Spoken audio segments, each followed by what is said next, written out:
Good morning everyone. আবার একটা নতুন ব্লগে তোমাদের সাথে দেখা হচ্ছে। এখন সকাল 4:30, মানে ভোর 4:30। উঠে পড়েছি প্রায় 4টের সময়, রেডি হয়ে গেছি। আজকে আবার বেরিয়ে পড়লাম একটা নতুন রাইডে। তো এখন বলছি না কোথায় যাচ্ছি। আর যারা ভিডিও টাইটেলটা দেখে নিয়েছো বা থাম্বনেল দেখে নিয়েছো তারা তো বুঝতেই পেরে গেছে, তবুও এখন বলছি না।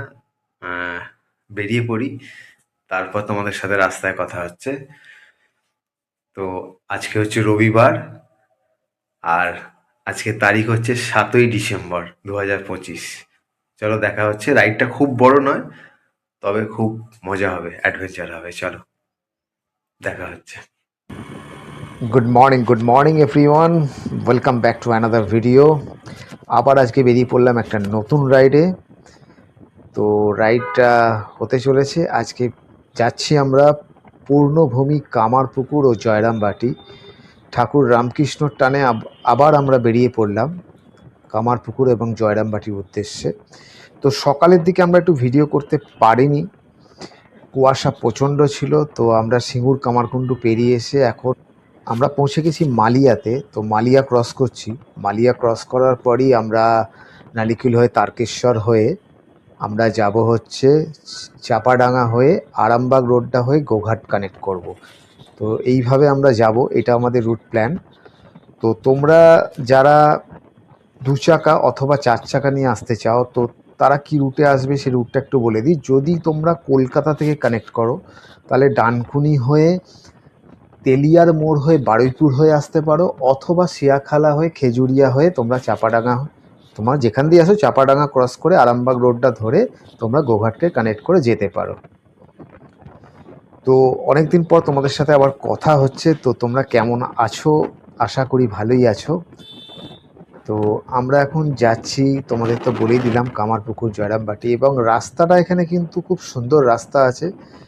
তারকেশ্বর পর্যন্ত তো রাস্তা ভালোই, কিন্তু একটু বাম্পার আছে। যারা আসবে একটু দেখে চালাবে, স্পিডটা মেনটেন করে চালাবে। আর ডান দিক বাঁ দিক সুন্দর গ্রিনারি, সবুজ ধান ক্ষেত, দারুণ লাগছে রাইডটা করতে।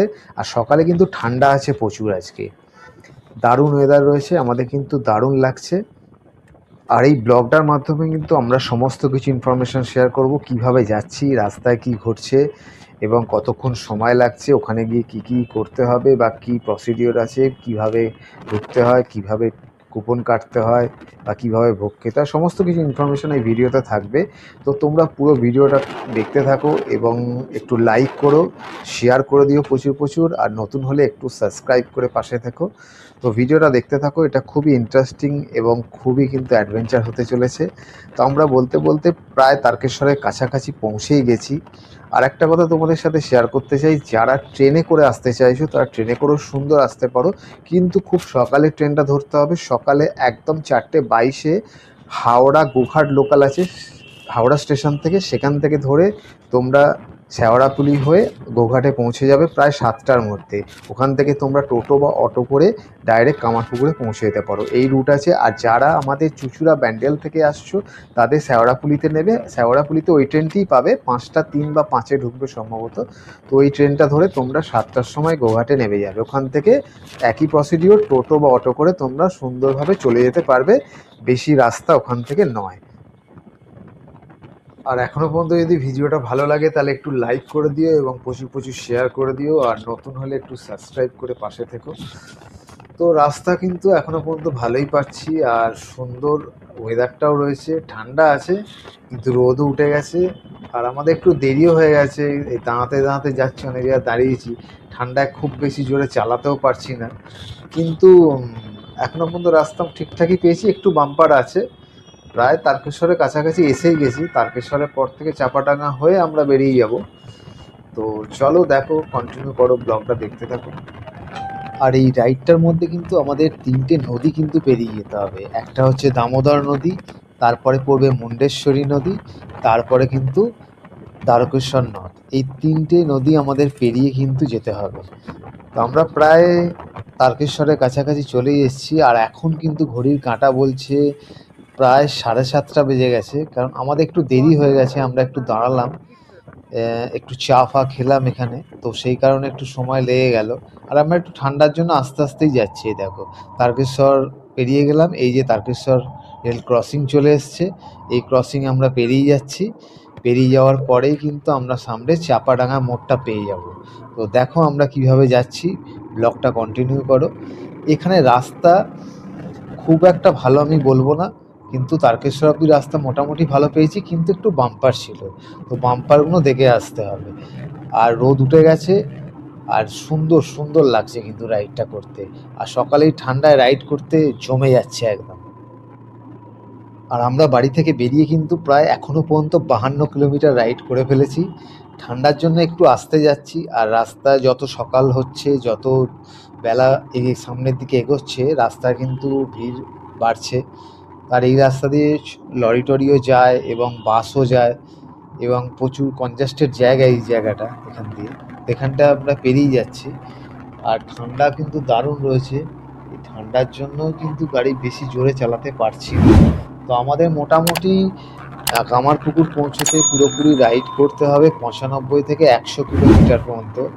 আর তারপর যখন আমরা ওখান থেকে কামারপুকুর থেকে জয়রামবাটি কানেক্ট করব, তখন আমাদের আরও 10 কিলোমিটার মতো, মানে 110-15 কিলোমিটার রাইড করে আমাদের পুরোটা কভারেজ করতে হবে। আর কোথায় কোথায় যাচ্ছি সেটা তো এই ব্লগে তোমরা দেখতেই পাবে।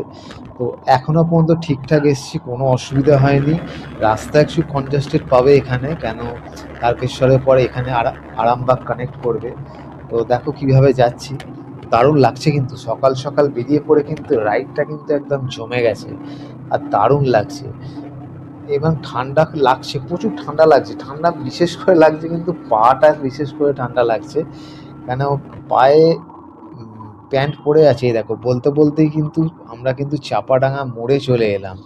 এই ওপরে ফ্লাইওভার দিয়ে যাবো না, তলা দিয়ে যাবো। এখান থেকে আমাদের কিন্তু রাইট টার্ন নিতে হবে, রাইট টার্ন নিয়ে কিন্তু আমরা ন্যাশনাল হাইওয়েটা কানেক্ট করছি, যেটা হচ্ছে 116 এইটাই কিন্তু এ দেখো 116 আমরা কানেক্ট করে নিয়েছি অলরেডি। এটাই কিন্তু সোজা একদম মায়াপুর হয়ে আরামবাগকে কানেক্ট করবে। তো এই রাস্তাটা মায়াপুরের এখানে কিন্তু রাস্তাটা খুবই খারাপ সামনে, ওখানে অনেক দিন ধরে, এর আগেও এলাম তখন তো দেখলাম যে কাজ হচ্ছে, তো এখনও কাজ কমপ্লিট হয়নি, তো কাজ হতেই থাকছে দেখছি। এখানটা কিন্তু একটু সাবধানে চালাতে হবে। এবং তারপর কিন্তু আমরা আরামবাগ ঢুকছি, আরামবাগ ঢুকে আমরা সোজা বেরিয়ে যাব কিন্তু গোঘাটের দিকে। তো দেখো ব্লগটা কন্টিনিউ করো, এখনও পর্যন্ত দারুণ লাগছে। আর অসম্ভব, এই রাস্তাটা কিন্তু ভালো, সামনের দিকে রাস্তাটা যেহেতু ন্যাশনাল হাইওয়ে, তো রাস্তা ভালো হওয়াই স্বাভাবিক। কিন্তু এই ন্যাশনাল হাইওয়ে তো এই এত টোটো অটো সমস্ত কিছুই চলছে, কিন্তু দেখে চালাতে হবে। এর মধ্যেও কিন্তু বাম্পার আছে, বাম্পার একদম মাথা খারাপ করে দিচ্ছে। এত রাস্তায় এলাম, কোনো জায়গায় বাম্পার ছাড়া কিন্তু এখনো পর্যন্ত আসেনি। তো তোমরা এলে সাবধান। এই বলতে বলতে কিন্তু আমরা পৌঁছে গেলাম একদম কামারপুকুরের রামকৃষ্ণ মঠ। একদম রামকৃষ্ণ মঠের সামনেই এই মুহূর্তে রয়েছি। আর বাড়ি থেকে প্রায় 100 কিলোমিটারের ওপর বাইক রাইড করে চলে এলাম।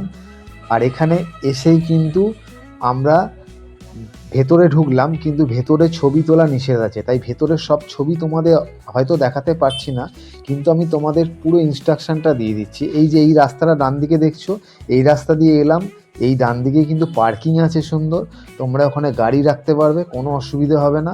এবং এই ডান দিকেই দেখছো মন্দির রামকৃষ্ণ মঠের। এবার এই ভেতরেই তোমাদের যেতে হবে।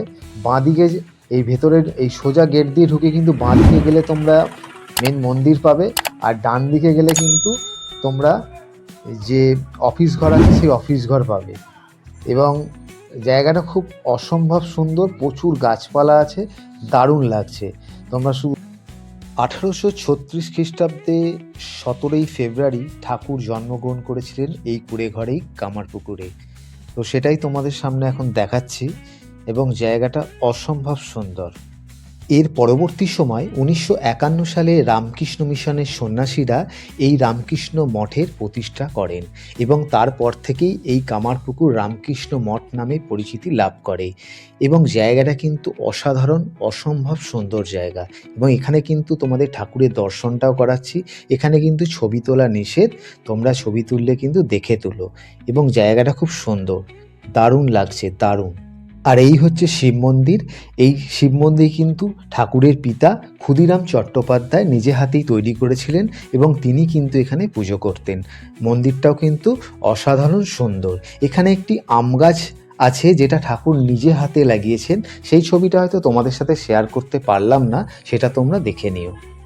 এবং এই রামকৃষ্ণ মঠ দর্শন করার পর তার উল্টো দিকেই কিন্তু রয়েছে হালদার বাড়ি পুকুর। এটা কিন্তু খুব বিখ্যাত একটি পুকুর। এখানেই ঠাকুর কিন্তু স্নান করতেন এবং এখানে সুন্দর সুন্দর স্মৃতি কিন্তু ঠাকুরের রয়েছে। এবং ওই দূরে দেখা যাচ্ছে ওটা হচ্ছে মা শারদার ঘাট। তো এখানে ঠাকুর স্নান করতেন আর ওইখানে মা স্নান করতেন। এখানে কিন্তু প্রচুর মাছও আছে এই পুকুরটায়, আমরা দেখলাম। এখন এই পুকুরটা কিন্তু রক্ষণাবেক্ষণ সম্পূর্ণ কিন্তু রামকৃষ্ণ মিশনের আন্ডারে, তারাই কিন্তু এটা দেখাশোনা করে। এবং এখান থেকে দেখো তোমাদের সুন্দর দেখাচ্ছি, সামনে কিন্তু একদম একদম ঠিক উল্টো দিকে রামকৃষ্ণ মঠের যে মেন গেট, তার উল্টো দিকেই কিন্তু এই পুকুরটা।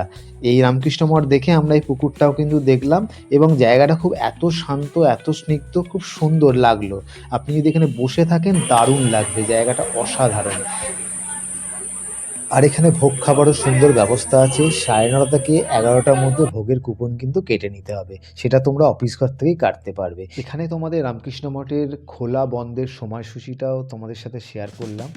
নর্মালি সকাল 6টা থেকে 11:30 সকালে এবং বিকেল 4টে থেকে রাত্রি 9টা, এটা নর্মাল টাইম। এবং শীতকালে অক্টোবর থেকে মার্চ মাস পর্যন্ত একটু সময় পরিবর্তন হয়, সেটা তোমাদের সামনে শেয়ার করলাম। ভিডিওটা হয়তো একটু লম্বা হচ্ছে, কিন্তু এই ভিডিওটা দেখলে তোমাদের কমপ্লিট ইনফরমেশন তোমরা এখান থেকে পেয়ে যাবে, কোনো ধরনের কোনো অসুবিধা হবে না। এবং এরপর আমরা চলে এলাম মন্দির দর্শনের পর লাহাবাবুর জমিদার বাড়ি।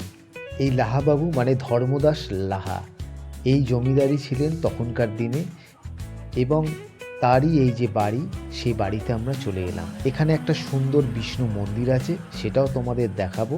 তার সাথে এখানে ঠাকুরের যে বাল্যকাল থেকে তার পরবর্তী সময় ঠাকুর কি করেছে সেটা মডেল আকারে কিন্তু এখানে সুন্দরভাবে দেয়া আছে। ঠাকুরের বাল্য নাম ছিল কিন্তু গদাধরের এখানে দেখো তার ছোটোবেলার যে পৈতে থেকে আরম্ভ করে তার পৈতের পর তার বিবাহ, সমস্ত কিছু এখানে কিন্তু মডেল আকারে কিন্তু সুন্দরভাবে দেওয়া আছে। এটা যদি তোমরা সুন্দরভাবে দেখো তাহলে কিন্তু সমস্ত কিছু তোমরা বুঝতে পারবে। এবং ঠাকুরের পিতা যখন তার দেদেগ্রাম থেকে এই কামারপুকুরে চলে আসে, সেই ঘটনার সমস্ত কিছু এখানে দেয়া আছে। এবং ঠাকুরের সাধু সাজা এবং তার বাল্যকালে কি করতেন এবং তার বিবাহ সম্পূর্ণ মডেল আকারে কিন্তু সুন্দরভাবে দেয়া আছে। এটা কিন্তু তোমরা দেখো তাহলে কিন্তু ঠাকুরের সমস্ত বাল্যকাল থেকে তার পরবর্তী সময় ঠাকুর কি করেছে সমস্ত কিছু ইনফরমেশন এখান থেকে তোমরা কিন্তু পেয়ে যাবে। জায়গাটা খুবই সুন্দর। এই ধর্মদাস লাহার এই জমিদারবাবুর বাড়ি দারুণ সুন্দর। আর এখানে কিন্তু একটা বিষ্ণু মন্দিরও রয়েছে, যেটা ঢোকার সময় ডান হাতে তোমরা দেখেছো। তোমরা একটু ডিটেলসে তোমাদের সাথে শেয়ার করে দিই। এই হচ্ছে সেই বিষ্ণু মন্দির এবং এখানে বিষ্ণু ঠাকুর স্থাপিত আছে। এবং এই মন্দিরের নিচেই নাকি কথিত আছে, এই মন্দিরের নিচেই নাকি একটা সুড়ঙ্গ পথ আছে। যখন কোনো বর্গীরা আক্রমণ করতো সেই সময়, তখন কিন্তু এই মন্দিরের নিচেই কিন্তু সুড়ঙ্গের যে ঘর আছে সেখানেই কিন্তু তারা জমিদাররা আশ্রয় নিত। তো এই মন্দিরটাও কিন্তু বহু প্রাচীন মন্দির এবং খুব সুন্দর। এবং তোমাদের সেই বিষ্ণু ঠাকুরের দর্শনটাও কিন্তু এখান থেকে করাচ্ছি এবং দারুণ লাগছে, অসাধারণ জায়গাটা তোমরা দেখো। তো এখনও পর্যন্ত ভিডিওটা তোমার যদি একটু ভালো লাগে তাহলে একটা লাইক কিন্তু অবশ্যই করে দিও এবং প্রচুর শেয়ার করে দিও। যারা পরবর্তী সময় কেউ যদি এখানে আসে তারা যেন সমস্ত ইনফরমেশনের সাথে তারা সুন্দরভাবে জায়গাটা পরিদর্শন করতে পারে, ঘুরতে পারে, তাদের যেন কোনো ধরনের অসুবিধা না হয়। তো এটা তোমাদের কাছে রিকোয়েস্ট রইল, তোমরা কিন্তু এটা শেয়ার করে দিও। এর আশেপাশেই কিন্তু অনেক ছোটোখাটো অনেক মন্দির আছে, তোমরা ঘুরে দেখতে পারো। জায়গাটা খুব সুন্দর এবং দারুণ, ভালো লাগবে। এই যে দূরে দেখতে পাচ্ছ এইটা হচ্ছে পাঠশালা, ঠাকুর এখানেই কিন্তু পড়াশোনা করতেন। এটাও কিন্তু জমিদারবাবু পাঠশালা এবং এই পাঠশালাটা কিন্তু অনেক পুরানো। এইখানে কিন্তু ঠাকুর পড়াশোনা করত। এই পাঠশালার ঠিক সামনেই কিন্তু রয়েছে জমিদারবাবুর দুর্গা পুজোর দালান সেটা। এবং এইখানেই কিন্তু প্রতি বছর দুর্গা পূজা হয় এবং এই দুর্গা দালানেই এটাও কিন্তু বহু প্রাচীন এবং ঠাকুরের জন্ম থেকে এই মন্দির কিন্তু রয়েছে। এই মন্দিরটাও কিন্তু খুব সুন্দর, এটাও কিন্তু আমরা ঘুরে দেখলাম, দারুণ লাগলো।